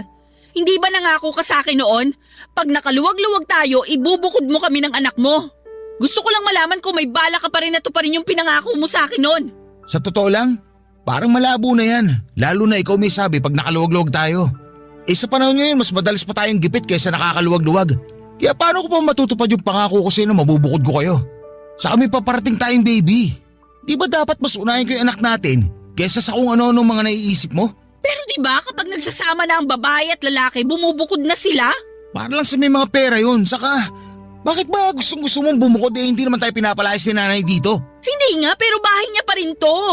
Dapat meron tayong sariling bahay lalo't lumalaki na ang pamilya natin. Sa panahon ngayon ng mamahal na mga bilihin, paano pa kaya ang renta? Sige nga, gusto mo yatang mamulubi tayo at sa kalsada na lang tumira eh. Hindi naman siguro tayo aabot sa ganun. Aabot tayo sa ganun pag hindi ka pa nanahimik dyan.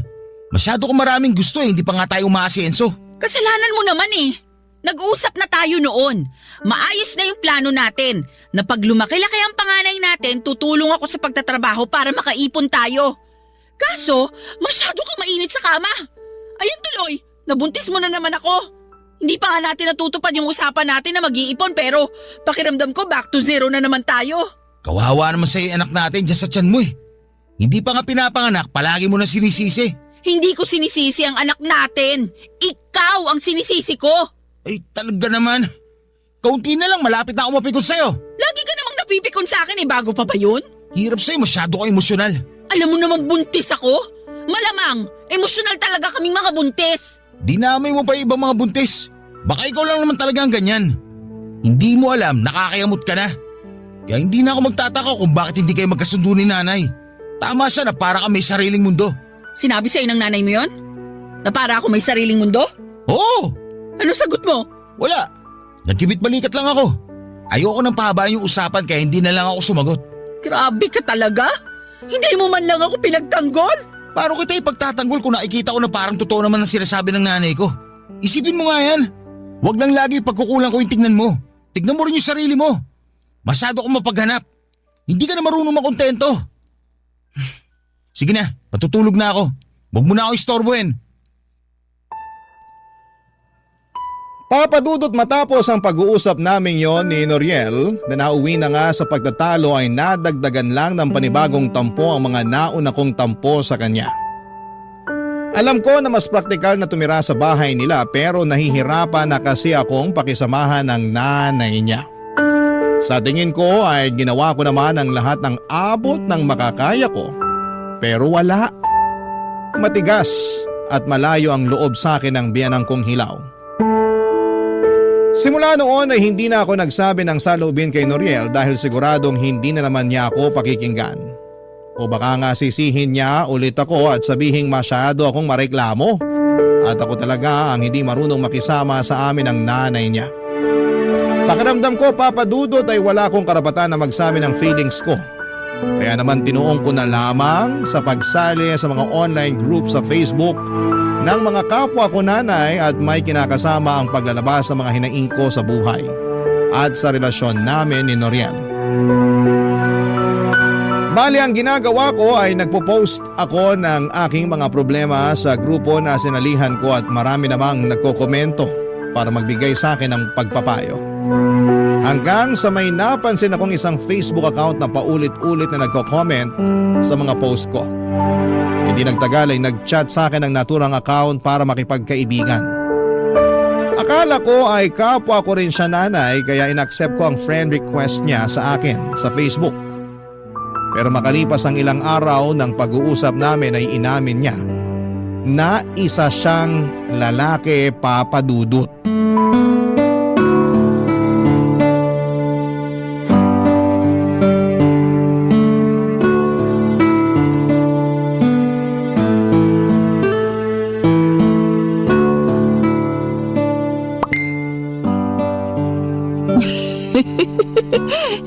Hindi lang pala siya magaling magpayo, marunong din magpatawa.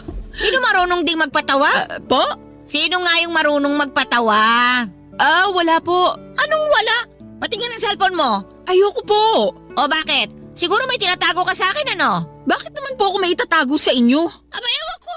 Galing ako sa kusina, katatapos ko lang magluto. Naabutan kita nakaupo na naman dito sa bangko habang pangiti-ngiti. Tapos sabi mo, marunong din siya magpatawa. Eh sino ba yung marunong magpatawa na yon, ha?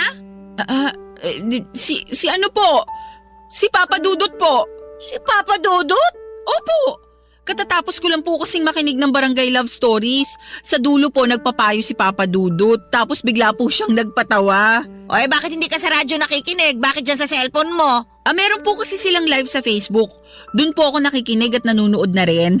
Siguraduhin mo lang na yun talaga ang pinaggagawa mong babae ka, ha? Nay naman, ano pa po bang iba kong gagawin sa Facebook? Aba ewan ko sa'yo. Napapansin ko na panayan ang inaatupag mo. Hindi naman po. Ngayon lang po ako umupot nag-cellphone eh. Hindi raw. Ayos-ayusin mo lang talaga dahil pag nalaman ko na may ginagawa kang milagro dyan sa cellphone mo, nako, palalayasin kita rito sa pamamahay ko. Sobra naman po kayo sa ginagawang milagro. Alam niyo po ba na masama ang mambintang? Oy, kaya nga ayusin mo. Matanong ko nga po kayo, Nay. Total, nag-uusap na tayo. Ano yon? Curious lang po ako kasi matagal na rin naman na akong nakatira sa inyo eh. Ano nga yon? Dali-dali ano't may pinapakulo pa akong bulalo dun sa kusina. Bakit po ba ang init ng ulo niyo sa akin? Sa pagkakaalam ko wala naman akong ginagawang masama sa inyo. Pero palagi pa rin kayong nagagalit sa akin. Nagtanong ka pa talaga ha? Hindi pa ba halata? Naalin po? Na ayoko sa'yo. At kahit na wala ka pang gawing masama, ayoko na talaga sa'yo nung unang beses pa lang nakita kitang tumapak dito sa pamamahay ko. Bakit naman po? Aba, hindi ko alam. Malay ko. Basta naiinis ako sa pagmumukha mo kapag nakikita ka. Pero wala naman ako magawa dahil nanay ka ng apo ko eh. Parang ang unfair naman po nun sa akin kasi ginagawa ko naman lahat para mapalapit sa inyo. Sabi ni Noriel, kuhain ko lang daw ang loob nyo para magkasundo tayo. Pero parang ang tigas-tigas nyo pagdating sa akin. Eh, ganun talaga. Alangan naman pilitin ko ang sarili ko na magustuhan ka. Eh, hindi ko nga kaya, di ba? Tsaka kahit paano sinubukan ko naman na tanggapin ka ng buong buo. Kaya nga lang talaga hindi ko magawa. Siguro kasi magkaiba kayo nung unang kinasama ng anak ko eh. Ayun, kahit paano, kuha nun ang loob ko. Magkaiba naman po talaga kami. O talaga magkaiba kayo. Kaya nga siguro ayoko sa'yo kasi mas gusto ko pa rin sa kanya. Pero ako na po yung kinakasama ng anak nyo. Kaya kailangan nyo akong tanggapin sa ayaw at sa gusto nyo. Kung palayasin kaya kita rito sa bahay ko sa ayaw at sa gusto mo. Grabe naman po kayo. Kung magsalita kayo, parang kayo ang kontrabida sa kwentong napakinggan ko sa Barangay Love Stories kanina. Kulang na lang bumuga kayo ng apoy dyan eh. Iniinis mo talaga ako? O hala nay, yung pinapakulo nyo dun sa kusina. Ha? Parang umaapaw na po yata. Naku, mabuti pa puntahan nyo na. Oo nga, kakalidis ko lang ng kalan eh. Baka dumumi na naman. Ay, teka nga. Puntahan ko na nga at ikaw na babae ka ha. Tumulong ka dun sa paghahain sa mesa. Puro ka cellphone. Kulang na lang, idikit mo yung mukha mo dyan sa cellphone mo. Kayo nga po, puro na lang pagalit sa akin eh. Paano hindi ako magagalit? Binibigyan mo ako ng dahilan. Papadudot alam ko sa sarili ko na wala akong ginagawang masama. Kaya bakit abot langit na lamang ang galit sa akin ng nanay ng kinakasama ko? Kung makapagsalita siya, akala mo ay hindi ako ang nanay ng mga apo niya. Sobra talaga akong nasaktan sa mga ibinibintang sa akin ni nanay dahil wala namang totoo sa mga yon ni isa. Nakikipag-chat lang naman ako sa nakilala ko online at wala kaming ginagawang masama, papadudot. Saka hindi ko naman inuubos ang oras ko sa pakikipag-chat o pakikipag-Facebook lang gaya ng sinasabi ng nanay ni Noriel. Sa katunayan ay nagse-cellphone lamang ako pag natapos ko na ang asikasuhin ang anak namin at gumawa ng kaunting gawaing bahay na kaya kong gawin. Pero parang tanga ang nanay ng kinakasama ko dahil sa araw-araw na lamang na ginawa ng Diyos ay palagi siyang nakakahanap ng kadahilanan para maggalit sa akin, papadudot. Barangay Love Stories. Barangay Love Stories. Papadudot dahil wala namang ginagawa si Noriel sa tuwing inaagrabyado ako ng nanay niya ay hindi niyo ako masisisi. Kung lalong lumayo ang loob ko sa kanya. Pakiramdam ko ay mas matimbang talaga sa kanya ang nanay niya kesa sa akin at sa mga anak namin. Doon na ako nagsimulang magtanim ng galit kay Noriel at lahat yon ay ikinuwento ko sa lalaking kachat ko. Bagay na nauunawaan naman niya. Pakiramdam ko ay nakahanap ako ng karamay sa katauhan niya ng mga panahong yon. Kahit na hindi ko pa siya lubos na kilala. Feeling ko ay matagal na kaming magkakilala at kaunti lang kasi ang alam kong impormasyon tungkol sa kanya. Sabi lang niya ay may kinakasama siya dati na matagal na ring nagsishare ng mga problema sa Facebook group kung saan kami nagkakilala. Hindi rin daw kasi maayos ang naging pagsasama nila noon hanggang sa nagkahiwalay na nga sila, papadudot. Wala po silang anak tapos ay naiwan sa kanyang account at password ng dati niyang live-in partner. At doon niya nadiskubre ang mga group page na sinalihan nito. Simula noon ay naging misyon na raw niya ang magbigay payo sa mga problema ng mga nanay at may live-in partner na kasali sa naturang Facebook group kung saan kami nagkakilala. At masasabi ko na magaling talaga siyang magpayo, kaya naman aminado ko na napagaan niya ang kalooban ko. Kaya lang habang mas lumalalim ang pagkakaibigan namin, mas lalo pala akong binabantayan ng nanay ni Noriel, papadudot.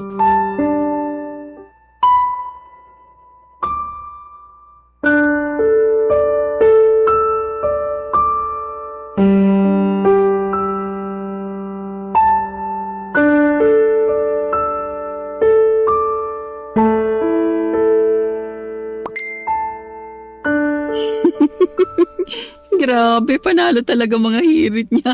Tawang-tawa ako. Sinasabi ko na nga, ba't may iba kang kinakausap sa cellphone eh? Wala akong pakialam dahil grabe ang gigil ko sa'yo, babae ka! Ano po bang kasalanan ko? Wala naman po akong ginagawa sa inyo. Nagmamaang-maangan ka pa eh, kanina pa ako dyan sa likod mo. Kaya nababasa ko na may kachat kang nagpapatawa sa'yo. Po! Paano kanina pa kayo dyan sa likod ko? Tapos hindi ko man lang kayo naramdaman? Dahil niyo pang multo ah! Dito na po ako. Hindi po si Shaira. Hindi ko pa natatanda sa ano mo na ng lahat ng buhok niya. Inaano po ba kayo ni Shaira? Bakit hindi mo tanongin niya magaling mo kinakasama kung bakit ako gigil na gigil sa kanya? Noriel, sinasaktan ako ng nanay mo eh wala naman akong ginagawang masama sa kanya. Wala raw! Abay, napakasinungaling mo ah! Nagsasabi po ako ng totoo. Hindi ako nagsisinungaling. Ano ba kasi nangyayari dito? Ano pinag-aawayan nyo? Yan kasing kinakasama mo, may kung sinong chinachat sa cellphone niya. Akala niya siguro eh hindi ko siya inoobserbahan. Kunwari pa na nakikinig kay Papa Dudut, pero meron naman palang ibang inaatupag. Totoo ba yun, Shaira? Hindi yun totoo. Anong hindi totoo? Oh, bakit hindi mo may pakita sa akin yung cellphone mo? Ha? Pakita mo dyan sa anak ko para magkaalaman na. Sige, kapag mali ako, ipapaputol ko itong dila ko ngayon din. Oh, ano pang hinihintay mo, Noriel? Kunin mo yung cellphone ng babaeng yan. Akin ang cellphone mo! Ha? Ayoko nga. Anong ayaw mo? Akin ang sabi! Bakit ba kasi kukunin mo? Eh di parang lumalabas na naniniwala ka sa sinabi ng nanay mo. Maniniwala talaga sa akin si Noriel dahil nanay niya ako. Tsaka bakit ako magsisinungaling? Sige nga. Dahil galit kayo sa akin. At gusto niyong lumayas ako sa pamamahay ninyo. Kaya nga mas nabigyan ako ng rason ngayon na palayasin ka. Akin ang sabi yung cellphone mo, Shaira! Titingnan ko lang naman. Kung hindi totoo yung sinasabi ni nanay, o hindi wala na tayong problema. Please, Noriel, huwag mo lang kunin yung cellphone ko. Akin na yung cellphone ko, Noriel. Hindi ko pa talaga agaw sa'yo, hindi mo pa ibibigay. Akin na yan. Hayaan mo na muna tingnan ng ano ko yung cellphone mo. Tingnan mo na, bilisan mo. Nandiyan sa messenger niya. Teka, ito na nga po. Oh, ano? Tama ako, di ba? May kachat nga na ibang lalaki yung magaling mo kinakasama. Sino itong kausap mo, Shaira? Wala yan. Anong wala ka dyan? Tingnan mo nga, nagbibiroan pa kayo. Napakasinungaling mo. Oh, yan ang dapat sa'yong malandi ka. Hindi pa ako malandi. Wala akong ginagawang masama sa anak niyo. Noriel, maniwala ka sa akin. Wala akong nilalanding iba. Paano pa ako maniniwala sa'yo? May ebidensya na, oh. Tingnan mo, ang tagal-tagal nyo na pala nag-uusap. Kinukwento mo pa sa kanya yung mga problema natin. Bakit? Nagpapaawa ka? Gusto mo kampihan ka niya? Kasi nagkukulang na ako sa'yo bilang kinakasama at tatay ng mga anak natin. Hindi yun ganon. At saka magkaibigan lang kami. May kaibigan ba na nag-good night at nag-good morning sa isa't isa? At nagpapaalalahanan ko kumain, ha? Pwede ba? Huwag mo na akong gawing tanga, Shaira. Napakasinungaling mo talagang babae ka.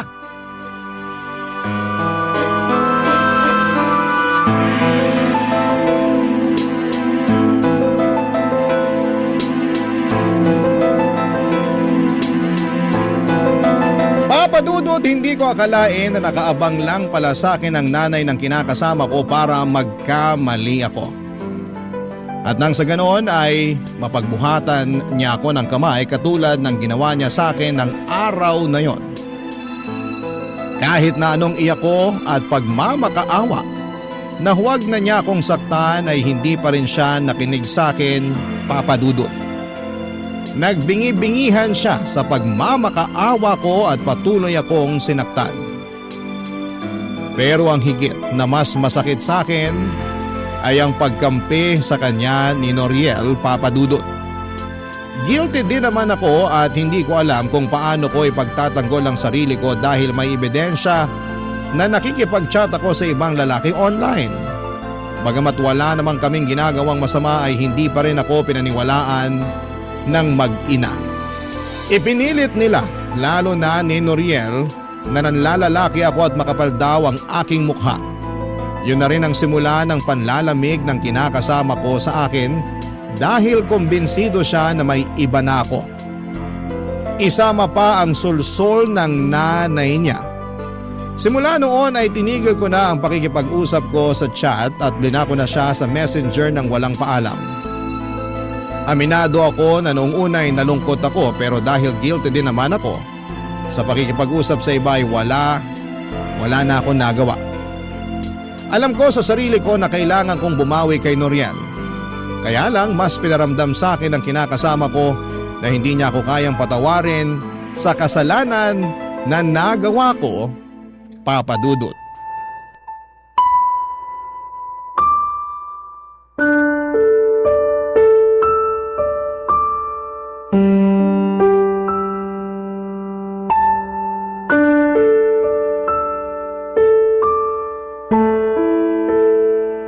Alis na ako. Baka matraffic pa ako pagpasok. Noriel, sandali. Bakit ba? Teka lang, mag-usap muna tayo. Ano mag-usap? Hindi ba narinig sinabi ko? Baka matraffic ako pagpasok sa trabaho. Lunes pa naman ngayon. Palibasa wala kang alam kasi ikaw nandito ka lang sa bahay. Sobra ka naman. Totoo naman eh. Hindi ka nagtatrabaho sa atin. Ako naman hindi ba? Tapos nandito ka lang sa bahay at wala ka namang ibang ginawa kundi mag-cellphone. Baka nakakalimutan mo, nag-aalaga rin ako ng anak nating panganay. Hoy, dapat lang para naman may silbi ka. Ha? Anong may silbi? Sa lagay, tagapag-alaga na lang ng anak natin yung papel ko sa mundo? Oo, dahil ikaw ang nanay ng anak natin. Pati na rin yung baby nasa tiyan mo. Alam mo, huwag ka na magsimula ng drama dyan dahil bubuwis lang ako sa pagbumuka mo. Kunwari ka pa na mabait. Yung pala pag nakataligod ako may ginagawa ka milagro. Wala sabi akong ginawang milagro. Wala akong ginawang masama. Lukoy mo lelang mo. Tigil-tigilan mo ko dyan sa kasinungalingan mo, Shaira. Pasalamat ka, buntis ka, kundi. Kundi ano? Sasaktan mo na naman ako katulad ng ginawa mo sa akin nung isang araw? Hindi naman kita sinaktan nun Sinampalan kita. Hindi pa ba pananakit ang tawag mo doon? Normal na reaksyon lang yun ng taong galit. Dahil nahuli ko lang naman na kinakasama ko na may kinakausap na ibang lalaki sa cellphone. Sige nga, kung ikaw nasa posisyon ko, ano mararamdaman mo? Magiging masaya ka ba? Magpapaparty ka ba kasi nalaman mong gumagawa ako ng kalokohan? Siyempre hindi, pero ilang beses ko bang dapat sabihin sa'yo na magkaibigan lang kami nung lalaking kausap ko sa chat? Wala kaming ginagawang masama. Hindi ako nagloko sa'yo. Hindi pa, pero papunta na rin yun doon. Akala mo yata talaga tanga ako no? Akala mo pinanganak ako kahapon. Akala mo palalagpasin ko na lang yung kinakasama ko na may kinakausap na ibang lalaki. Binasa ko kaya lahat ng usapan nyo kaya alam ko nagsusubo ka sa kanya. Lalo na pag may problema tayo. Nakakadiri ka. Malandi! Alam ko sa sarili ko na hindi ako malandi dahil hindi ko nilandi yung kausap ko. Alam mo rin yan kung totoong binasa mo nga lahat ng usapan namin. Saka matanong nga kita ha? Bakit sa palagay mo sa kanya ako nagsusumbong tuwing may problema tayo imbis na ikaw mismo ang kausapin ko? Sige nga, sagutin mo. Ewan ko sa'yo. Ewan mo sa akin? Yan! Yan yung dahilan. Ano ba pinagsasabi mo dyan? Na ayaw na kitang kausapin dahil lagi ka nalang galit sa akin. Para kang nanay mo. Manang-manak sa kanya. Ikaw na lang sana yung pwede kong maging kakampi sa pamamahay na to. Pero hindi mo naman yung pinaparamdam sa akin. Tapos lagi mo pang binabaliwala ang nararamdaman ko. Kasi masyado akong emosyonal. Maarte ako, bla bla bla. Sinong gaganahan makipag-usap sa ganyang tao? Sige nga. Hindi pa rin dahilan yun para makipag-usap ka sa ibang lalaki. Hindi nga, pero wala naman kaming relasyon. At hindi ako tanga para paabutin yun sa ganon, lalo't pamilyado na akong tao. Talaga lang may reputasyon ka nga sa tiyahin mo sa pagiging marot. Dalaga pa ako noon. Iba na ngayon na meron na akong mga anak. Para sa akin, wala ka pa rin pinagbago. Nagawa mo nga makipag-usap sa ibang lalaki. Nakakahiya ka. Wow naman, pag kaming mga babae nakakahiya. Pero pag kayong mga lalaking gumagawa ng katarantaduhan, proud pa kayo at sasabihin nyo pa na may pangangailangan kayo. Paano naman kami mga babae? Paano naman ako? Para sa kaalaman mo, may pangangailangan din ako. Pero hindi katawan ng ibang hanap ko, kung hindi pang unawa at pagmamahal. Turingan pa naman na ikaw ang kinakasama ko, pero hindi ko sa iyo yun maramdaman. Tapos sa huli, ako pang lalabas na masama kasi nakahanap ako ng kaibigan at kakampi dun sa lalaking kachat ko? Kahit na ano pang sabihin mo, gagagawan mo pa rin kung bakit mababa na tingin ko sa'yo. Sa tama naman mga sinabi ko, masyado ka emosyonal. Masyado ka mahina.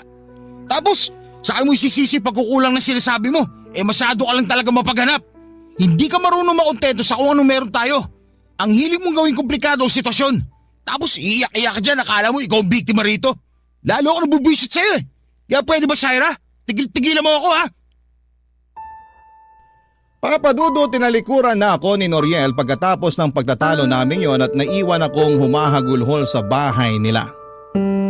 Sa ingay ko ay nagising ang nanay ng kinakasama ko at tulad na lamang ng inaasahan ay pinagalitan niya ako at ininsulto. Tinanong niya ako kung bakit hindi pa raw ako lumalaya sa bahay nila pero sinabi ko na lamang na kung aalis ako ay isasama ko ang anak namin ni Noriel, Papadudot. Doon na niya ako tinigilang kausapin dahil mukhang natakot siya na layasan namin sila ng anak ko. Sa totoo lang, Papadudot, ako ang mas takot na umalis sa poder ni Noriel dahil wala namang kaming mapupuntahan ng anak ko. Buntis pa ako ng mga panahong yon kaya wala akong nagawa kundi ang manatili sa bahay ng kinakasama ko hanggang mga anak ako. Pero kahit na dumating na ang bunso namin ay nanatili pa ring malamig ang pakikitungo sa akin ni Noriel. Oo, mabait siya sa mga anak namin pero sa akin ay wala na siyang kaamor-amor. Tingin ko ay tagapag-alaga na lang ng mga anak namin ang turing niya sa akin, Papadudot. Hindi rin nagbago ang pakikitungo ng nanay niya sa akin, sa katunayan ay lalo pang ang tumalim ang dila nito. Gustong gusto ko na talagang umalis sa pamamahay nila. Pero hindi ko alam kung saan naman pupunta. Sana po'y mapayuhan ako ng mga kabarangay natin sa sitwasyon na kinakaharap ko. Alam ko namang may kasalanan ako pero pinagsisihang ko na yon. Saka bakit lahat na lamang ng sisi ay napunta sa akin? Pagod na ako at aminado akong may mga gabi na hinihiling ko na sana'y mamatay na lamang ako. Maraming salamat po, Papadudot, sakaling mapili ninyong i-area ang sulat ko, and God bless sa Barangay Love Stories. And more power sa inyong istasyon, number 1 po kayo sa puso namin. Ang inyong forever kapuso at kabarangay, Shaira.